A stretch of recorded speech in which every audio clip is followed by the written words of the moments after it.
Good morning, everyone. Welcome to this very special Saturday. Maybe some of you who have joined this to see this video are already aware, and of course, it's already on the screen. But today is the International Archaeology Day, celebrated on the third week of October each year. This year, the International Archaeology Day falls on 17 October. But before we come to that, what is our larger setting?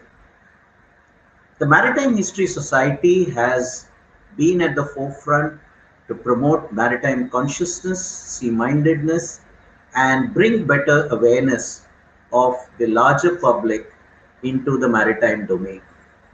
We begin a special series of conversations called Curating Consciousness in Maritime Domain, with the very first conversation dedicated to the amazing field of archaeology across its wide and multi-sectoral disciplines.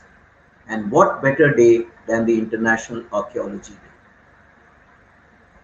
I must add that as the Maritime History Society, an organization which has been on public service for 42 plus years, there have been many fields to bring the maritime domain to our common parlance.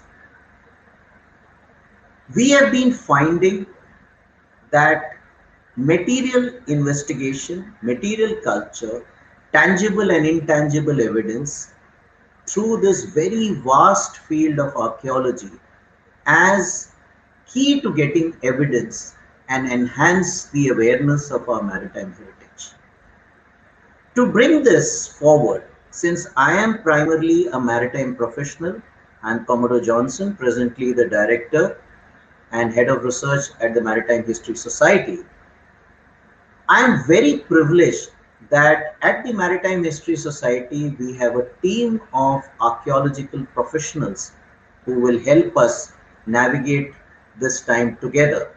And that is what you see on the screen right now. We have one of our project research associates, Aishwarya, on the top right. Then my academic assistant is Sabha. She's just completed her final year exams in archaeology. We have Dr. Andre Baptista, who is attached to us as a research consultant. And thanks to our collaboration with the UNESCO on safeguarding underwater cultural heritage, we are privileged to have connected with, and that is Madhumati on the bottom left, who has joined as an adjunct research associate. So we look forward to this interesting time in which we will be joined with our conversation. So let me bring up and start with Sabha. It's sometimes good to start with Sabha. Welcome, Hi Sabha. everyone. Hi. So Sabha is just finished with her examinations, rather delayed due to the pandemic, and she was very relieved when the examinations got over. So Sabha, why don't you set this conversation going by sharing with us your journey in archaeology, and why don't you talk to the larger audience on what's your take on archaeology and what's the special learning that you had? Over to you. Yeah. My interest in archaeology started at a very young age, visiting forts and monuments around India. So, my entire childhood, I was fascinated by archaeology. But the real journey started when I opted for masters in archaeology at university in Mumbai. After that, I explored a lot of various subdisciplines in archaeology. But after joining Maritime History Society, my core interest has been shifted to maritime archaeology because India has such a rich maritime culture which should be celebrated, and quite a lot of work can be done in India. Yeah, that's true. And I am really tempted, and I want to show the public that An archaeologist at sea is something amazing. So, Sabha, do you want to just mention a line about this experience on Antra? Yeah, yeah, that's our experience of we at MHS, the Manthan team at MHS went to save and sailing, and this was us stepping in the shoes of a sailor, and that's me steering a boat and climbing up the mast to wrap the sail, and it was quite an experience. Great. So, do you want to just add a line about one takeaway from your study in archaeology? I know you have done some work at Jamsar, and I probably will just bring that visual up. Just capture in a line or two your learnings in archaeology. Yeah. So I have learned to value the past and developed a sense of respect for past cultures because this rapid urbanization leads to a loss of valuable cultural data. As the community grows, its cultural identity changes too. So various aspects of archaeology can help in understanding this transformation of one cultural phases to another, and it was a part of our culture and it is a part of our identity. So it is by default important to study the material remains and compile tangible and intangible data for the same. Great. So that's a good start, and I think it's time to bring a bit more senior archaeologist, and I'm going to bring up Aishwarya. So, hi, welcome, Aishwarya. Hello, sir. Hi. So, Aishwarya is a postgraduate in ancient Indian culture, history, and archaeology from Deccan College, a very prestigious academic institution. She's worked with for the Archaeological Survey of India. So, Aishwarya, as part of the team in the last 7 months now, you have been at MHS. So, tell us and tell the audience about your take on archaeology, your learning, and how has it got tuned in the last few months. Yeah. So, first of all, I would like to tell that my me in archaeology was a surprise for me till 2014 because uh, till 2014 I honestly didn't decide to go for archaeology, and yeah, I read one book named as Kone Eke Kali Sindhu Samskruti. I always had a kind of curiosity about archaeology, about our culture, stories, because of my parents. They used to always tell me stories from our ancient texts. But somehow in 2014, when I read that book, I felt that I can do this thing. I can try at least. And that was the time when I decided, ki, okay, let's go to Deccan College. I took admission. I was in ASI later, and now I am in MHS.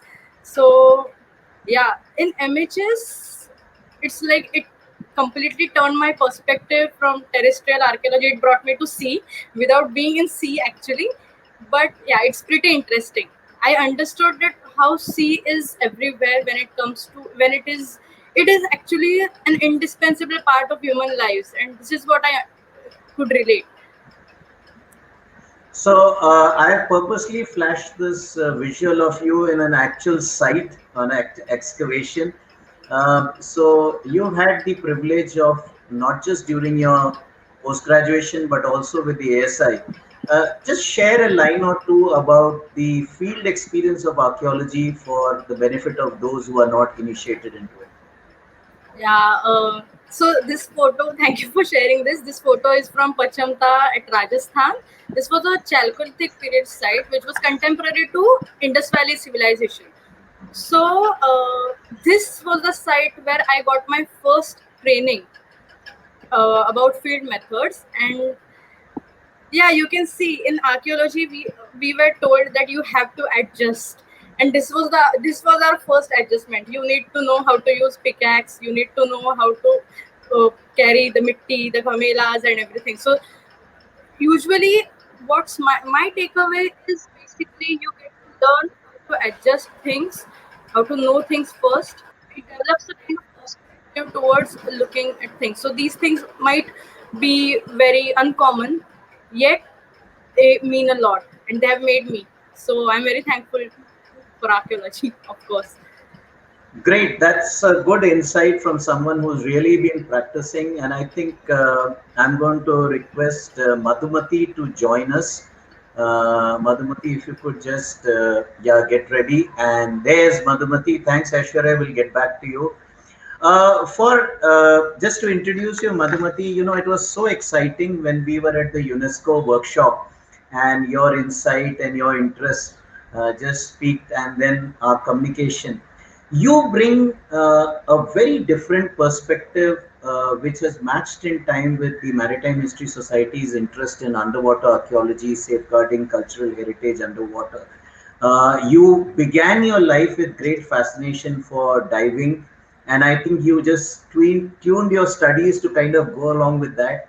You had the experience of actually diving on a shipwreck. So I don't want to rob your script, That's but just share a little perspective of archaeology in the maritime domain, and what should people know about this largely hidden field? okay. So, like you mentioned, compared to other archaeologists, my journey to achieve the status of an archaeologist was different. Yes, I did have a keen interest in history and an elementary knowledge of archaeology, which existed due to my visits to temples, museums, and other places of cultural heritage. But it didn't actually manifest into something conceivable as maritime archaeology until my diving career began. So my perpetual curiosity for the marine world and basically just the love I had for the ocean got me into diving. And when after becoming a diving instructor in 2015, I still felt a bit discontent. So I wanted to combine my interest in history and diving, and that brought me to maritime archaeology. And I got admission into a master's program in Flinders University, Australia, and I graduated last year. And since then it's been a great journey. um, I guess the thing I really enjoy about maritime archaeology is because it's highly specialized, it's very niche, and just it's challenging.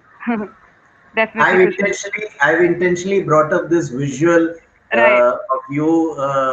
So why don't you talk about some actual field work when it comes to coastal and maritime archaeology? Okay, so this would be, coastal or maritime archaeology. So this is a 19th century English bark, a ship that got wrecked due to a very strong gale. And this is in Australia. This was my thesis site. So basically, what we are doing is we're just taking some trilateration points to measure some parts of the ship. The one that you were seeing right now is called a deadwood of the ship, which supports the stem or the bow section of the ship. So this is what we were measuring, and this was a big task for us because it was in the intertidal zone, which meant that the water kept seeping in, and we had to create drainage channels, as you can see behind. So this was a great experience as well.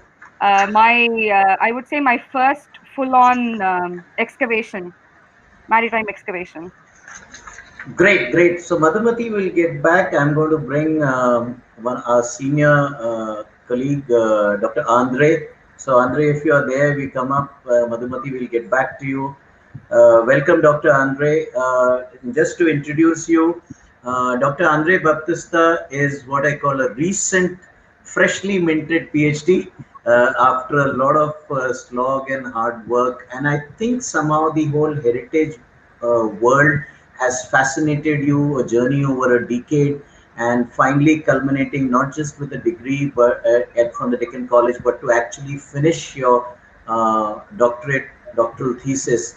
Um, uh, Dr. Andre is a consultant to help us into our research, and has come at a very crucial time when we are trying to define a scope and interest in underwater cultural heritage and archaeology.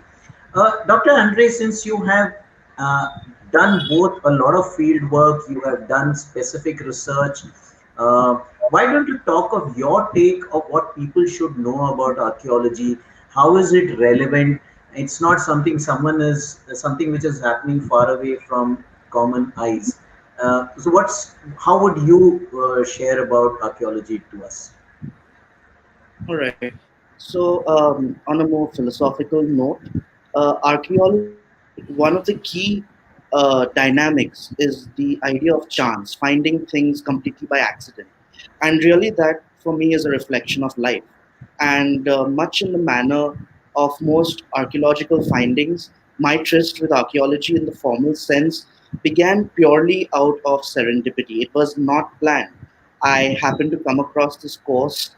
It was a certificate course in archaeology organized by the University of Mumbai. And I was there at the university on a completely unrelated visit.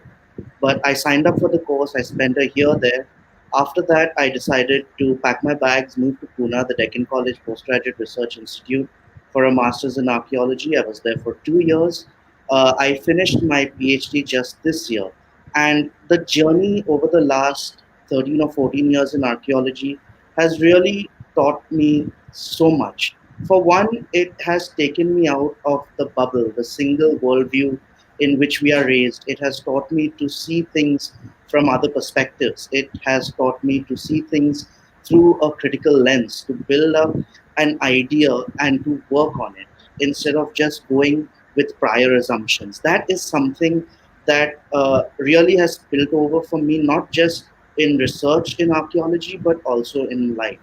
On a more tangible level, I think the one thing that archaeology has taught me and that it can teach a lot of the public at large is the pluralistic nature of human thought and idea, of human belief and tradition that is so quintessential in our overall development. All these various strands of identity coming together to build human society.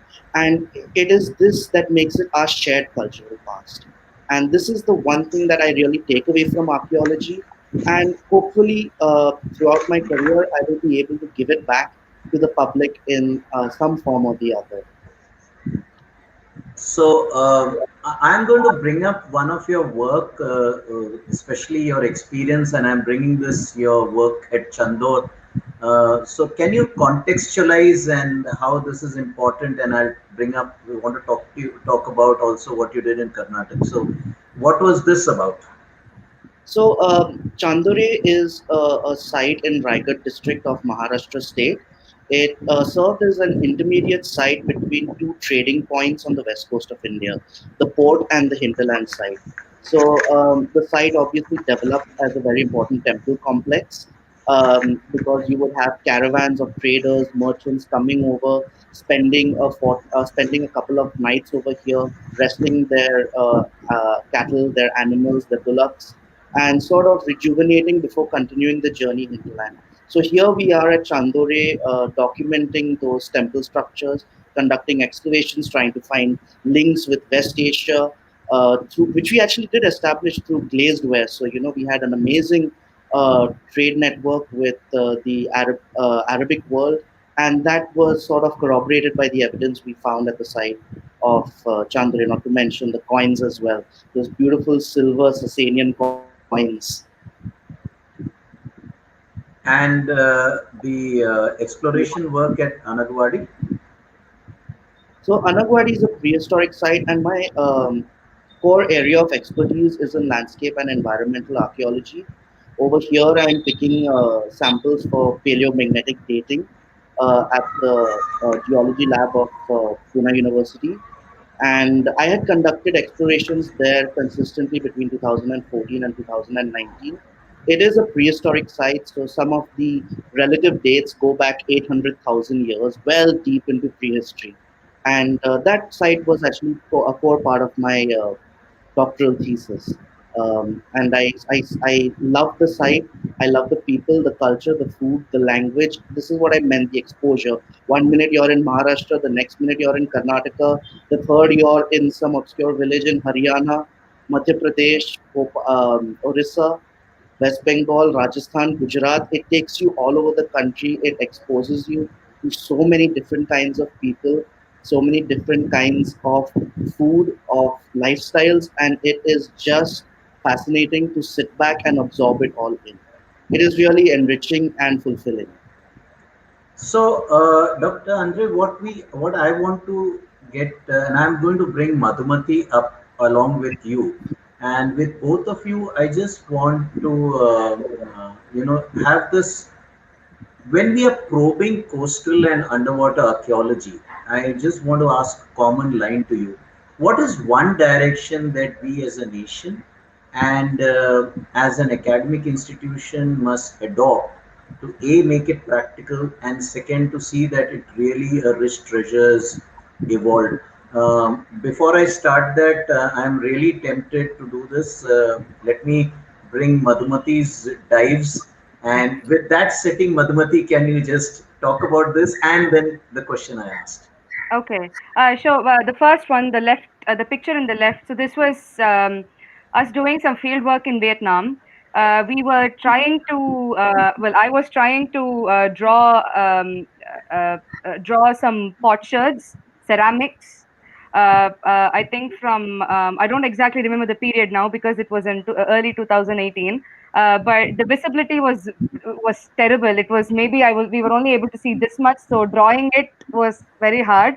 So we had to take some lights and try to get more pictures of the artifact itself so that we can maybe replicate it by through sketches and things. So that was that was interesting. That was an interesting time. Very fun.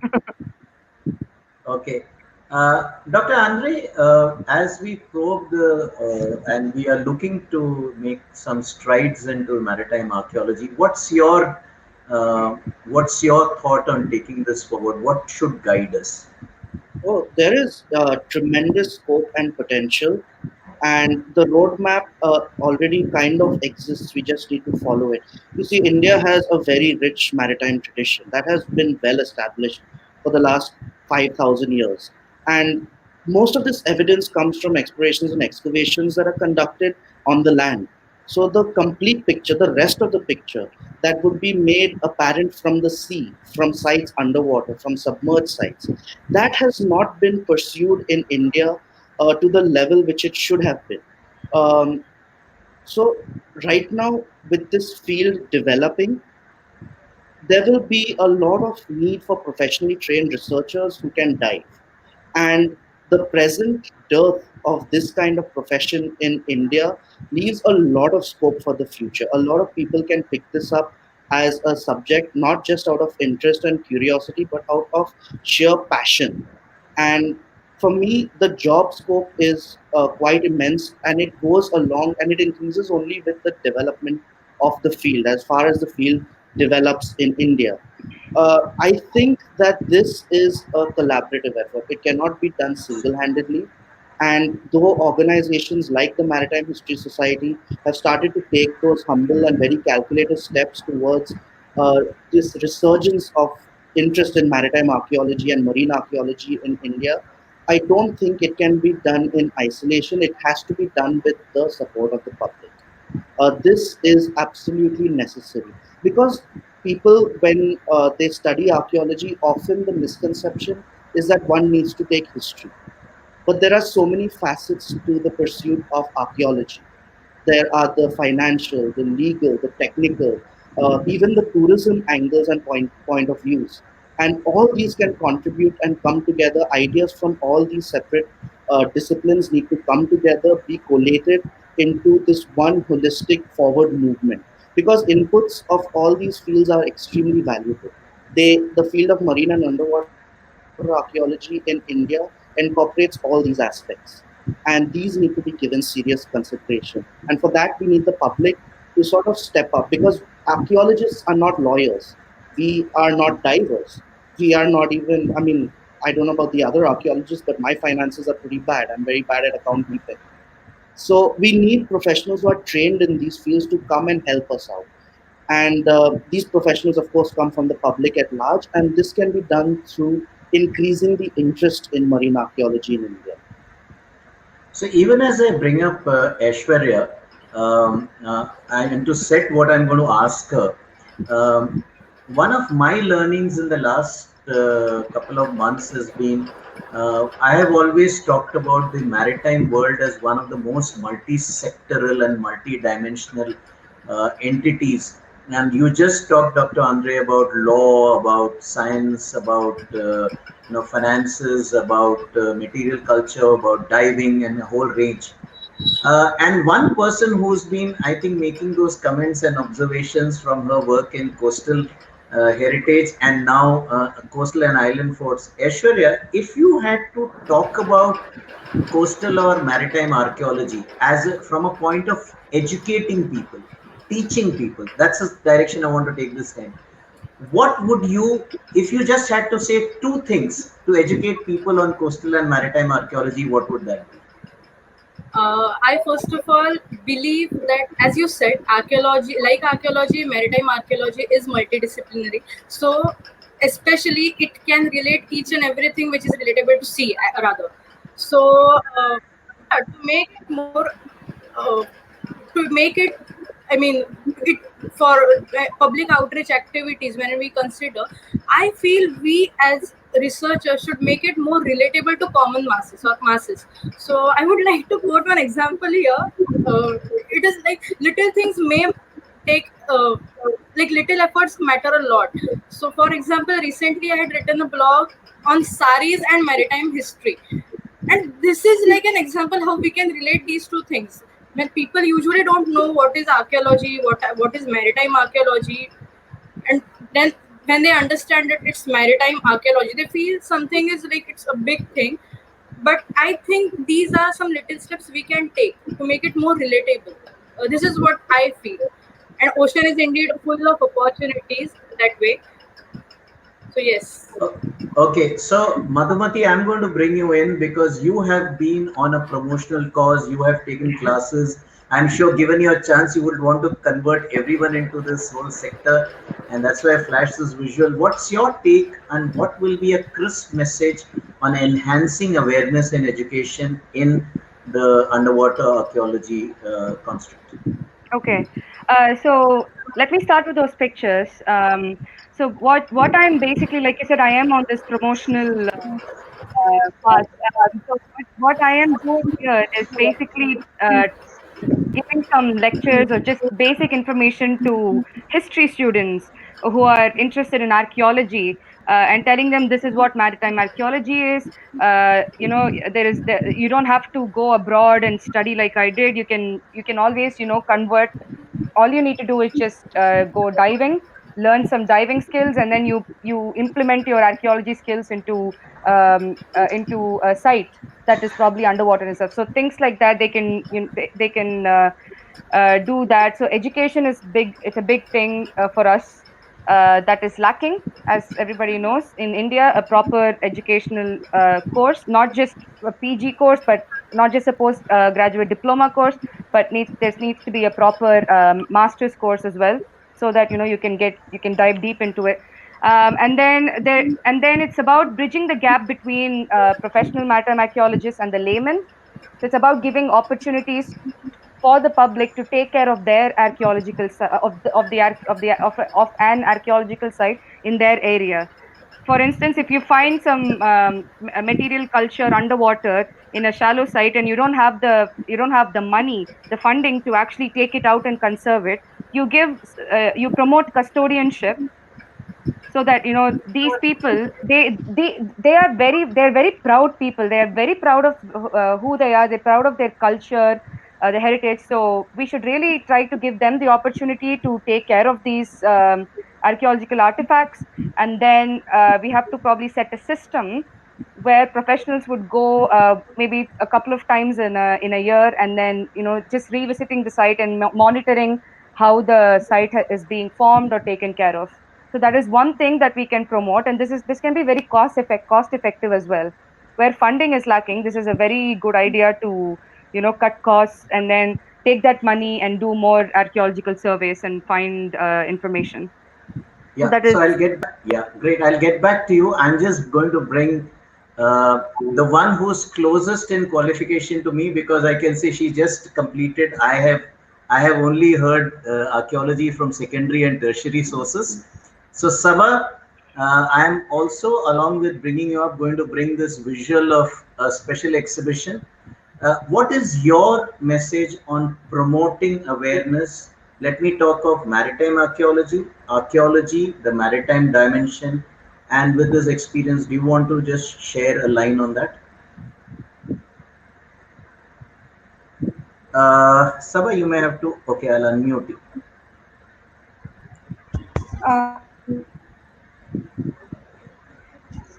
Yeah, go ahead. So I think that maritime archaeology can be taken to public in a more creative way, like a more experience-driven, interactive manner to give the public an immersive experience of the maritime culture.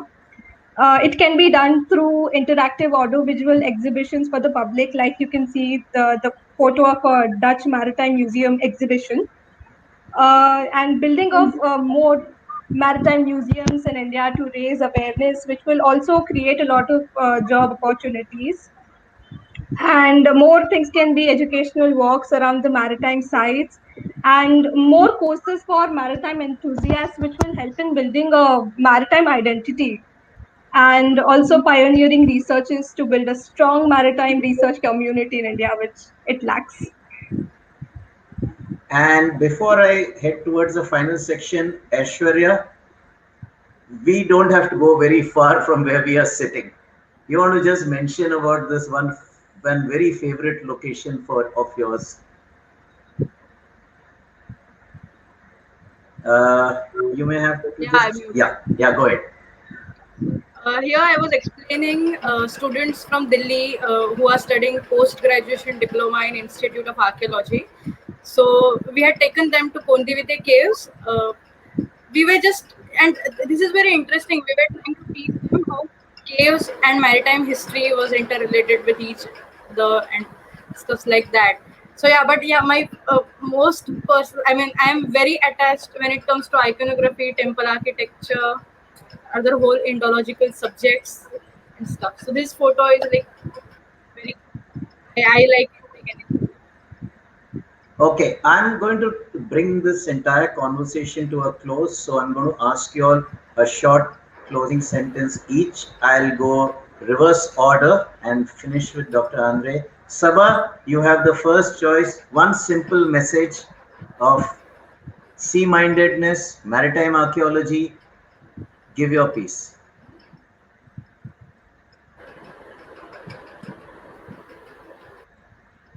Check your muted. My Yeah, message Sabha. would be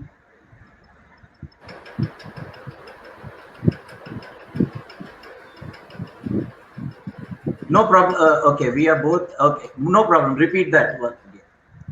yeah. So my message would be come join MHS and come join our researchers, contribute to the maritime field because it's very exciting and very fascinating.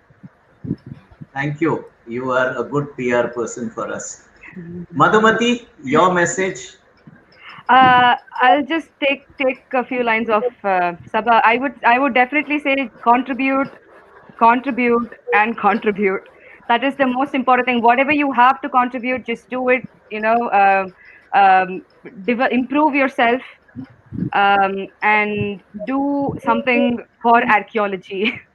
Do not hesitate to study archaeology. It's such a great field, and we need more researchers in this field. We need good researchers, not somebody who would plagiarize PhD thesis or anything. So really, really good researchers. That's what we need. So please do consider doing that.